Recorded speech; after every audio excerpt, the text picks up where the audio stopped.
May taripa na naman ang US at ang China.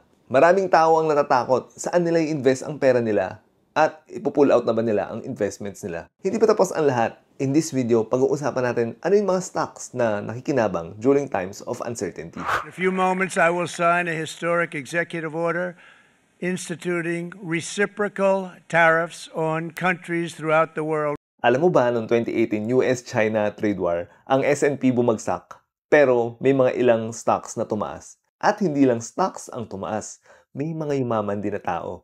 So today, pag-uusapan natin ano yung mga stocks na panalo kapag may tariffs. Disclaimer lang, I'm not a financial advisor, and this video is for educational purpose only. It's still better to do your own research.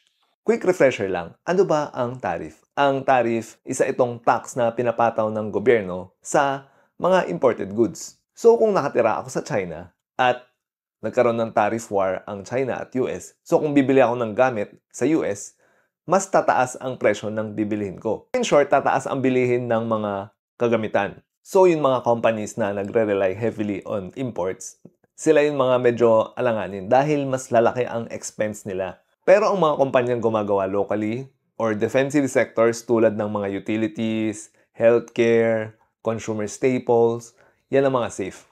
Explain ko sa inyo bakit. So, tara, sasabihin ko na sa inyo kung ano yung mga top picks natin. So, let's talk about our first pick. It's gold or GLD. Isa tong ETF kung saan re-reflect niya ang presyo ng gold. Bakit gold?